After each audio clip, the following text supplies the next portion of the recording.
All right, class. Welcome to a special edition of the 6.1B lesson. As you can see, I do not have my module today, but we can still do the lesson with just plain white paper. I'm going to start on the second page of the lesson where it asks us to define what an irrational number is. Okay, so an irrational number is simply a number that cannot be written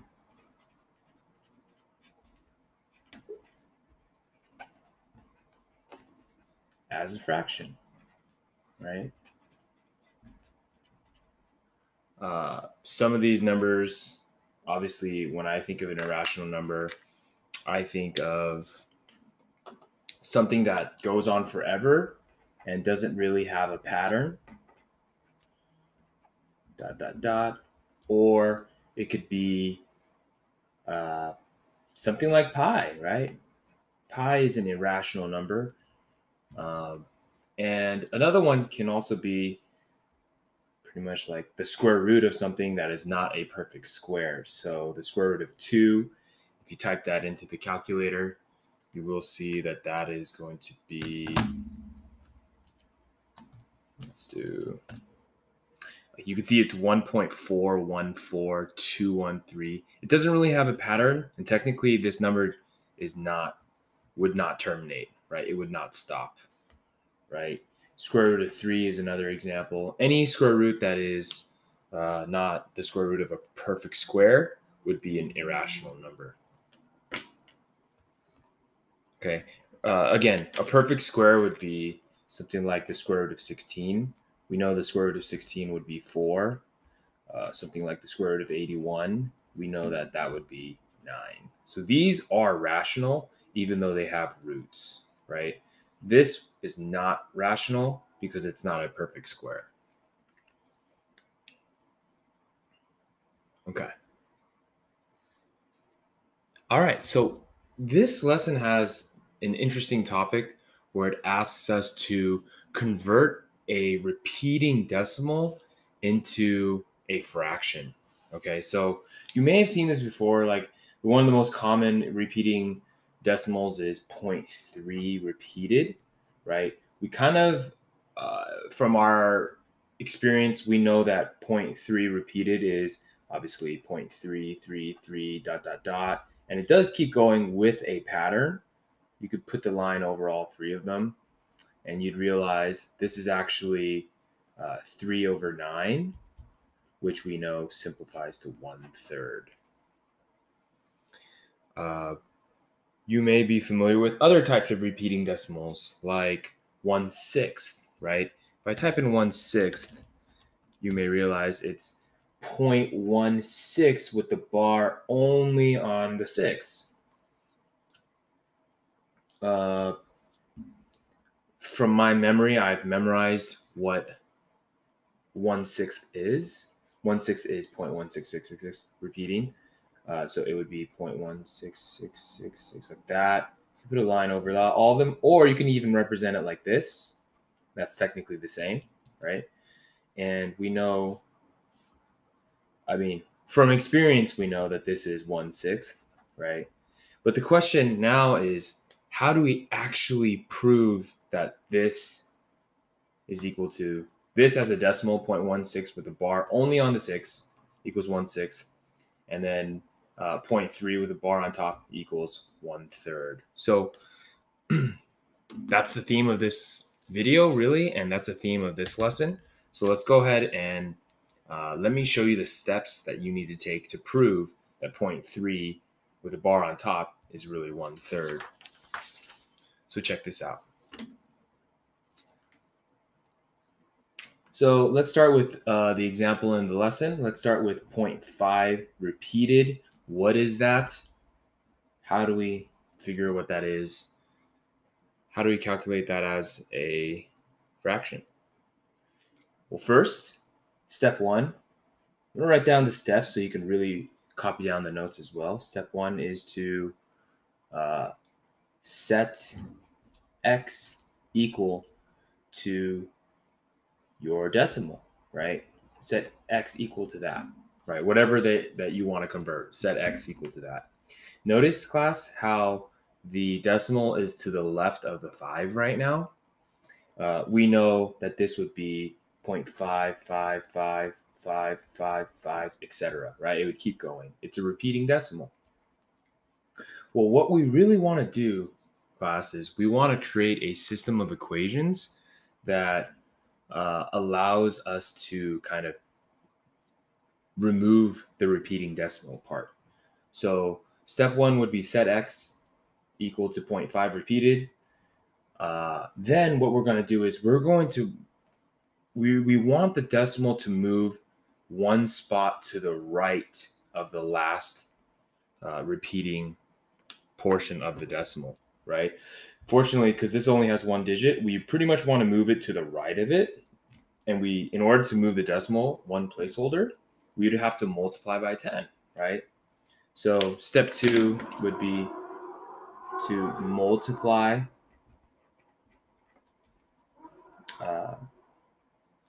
your equation by 10 at this point. And what we've now done is, instead of x, we're going to get 10x, and that will equal 5.5 repeated, right? Technically, all I'm doing is I'm moving that decimal one spot, and it would be 5.5 repeated. And then we also realized that our original x was equal to 0.5 repeated. So are we noticing something? Right? What if I were to subtract my two versions, right? Kind of like a system of equations where we can subtract equations, and we can subtract like the left side expression with the other left. I can subtract these, and you'll see that if I do that, I actually end up subtracting away the repeating portion of the decimal, right? 0.5 repeated minus 0.5 repeated is simply 0, right? 5 minus 0 is obviously 5. And 5.0 is going to equal 10x minus x, which is 9x. Simply divide both sides by 9. You're getting x is equal to 5/9.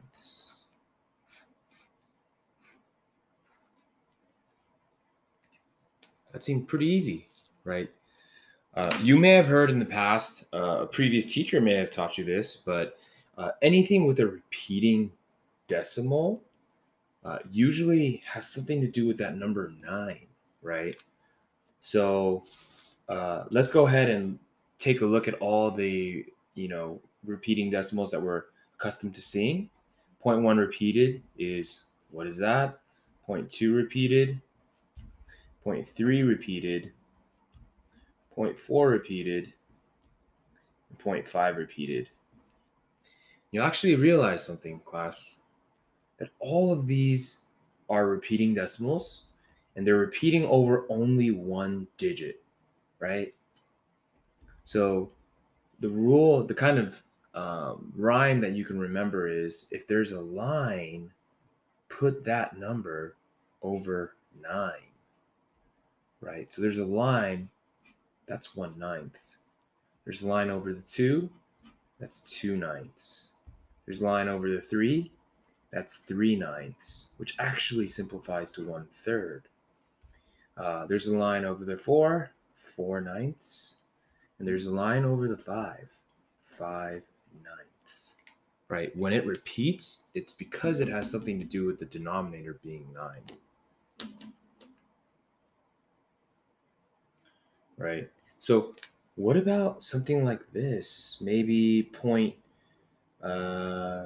let's just do, what's 0.21 with a bar over both of them, both digits. Okay? So let's go over the same process, right? Step 1 would be to set x equal to 0.21. So set x equal to 0.21 repeated. Now this time, I don't want to just multiply by 10, because that wouldn't clear the repeating portion of the decimal. You can see that I have 2 digits here, And instead of just multiplying by 10, what do you think I need to multiply to clear the entire pattern, right? I need to move 2 placeholders. So I'm going to multiply by 100 on both sides, and I will end up getting 21.21 repeated, right? Again, the point is we're trying to move the decimal all the way to the end of the repeating pattern, because once we stack the two equations that we've created, we can subtract them, and you will subtract away the repeating portion of that decimal, right? So I'm going to put right under it, x is equal to 0.21 repeated again. And you can see this is exactly what we want to see. We want to see the repeating portion of the decimal line up, and we want to just subtract away. Okay, this is going to take a little bit of practice. Maybe your head can't wrap around this concept that quickly, but that's okay. Just kind of follow each step and just ask yourself, like, what is my goal? I'm trying to get rid of this repeating portion of the decimal. And then obviously you want to isolate x, and you'll get your answer as a fraction, right? So you subtract this away, it becomes a 0. It's a clean number. This is just 21, right? 21.0 is equal to 99x.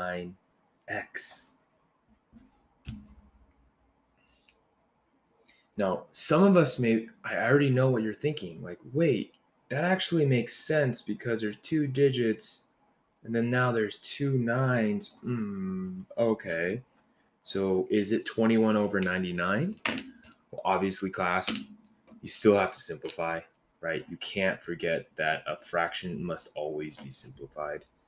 And they're both divisible by 3. So this is going to be x is equal to 7 over 33. And let's confirm that with a calculator, right? 7 divided by 33 is 0.21212121, and it'll just keep going.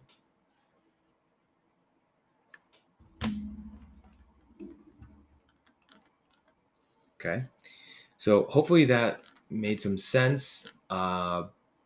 Now let's switch gears to something that's actually more difficult than the first two that we just saw. Okay, so let's switch gears to number 10 all the way on the 3rd page. It's asking us to convert the repeating decimal 2.015 with the bar only on the 1/5 portion, right? Step 1, set x equal to the number that we are given. Okay, think about this, class. How many placeholders do I have to move this decimal point, right? Remember in the previous example, I said you have to move the decimal all the way to the end of the pattern. But one other thing that we're noticing about this is there is an extra digit right here, and the decimal isn't exactly at the start of the repeating decimal. So we actually have to do 2 manipulations in this example. We're first going to move it to the end of the pattern, and then we're going to have to move the decimal to the front of the pattern, the beginning of the pattern, right? I'm going to say step 1 here is to move the decimal to the end of the repeating pattern.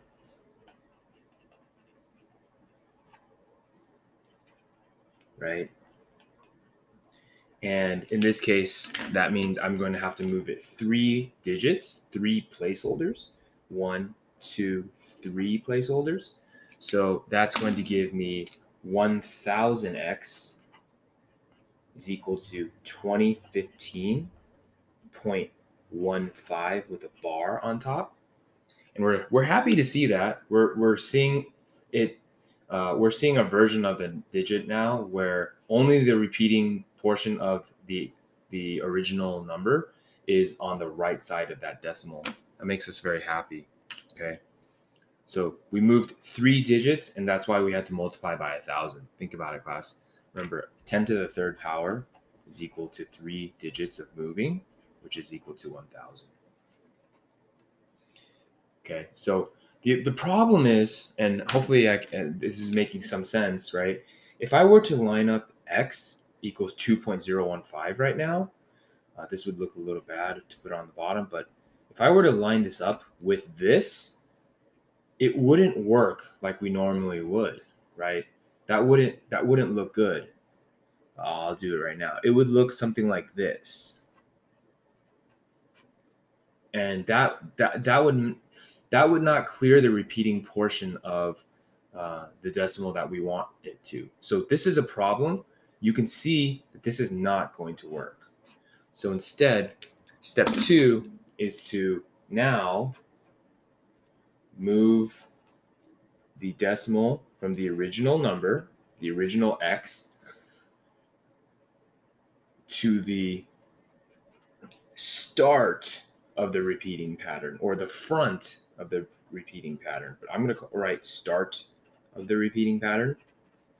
And this way it will allow us to line up the decimals and successfully subtract away the repeating portion, right? So again, if x is equal to 2.015, the bar only on the 1.5, I'm going to move it one placeholder. So it's going to be, instead of x, it's going to be 10x. And I get 10x is equal to 20.15 with a bar on top. And I can already tell some of us are saying, Mr. Kuo, what's going on? I'm doing all this work, and for what? Well, now take a look at our system. Our 1000x is going to equal 2015.15 with the bar on top of that 1.5.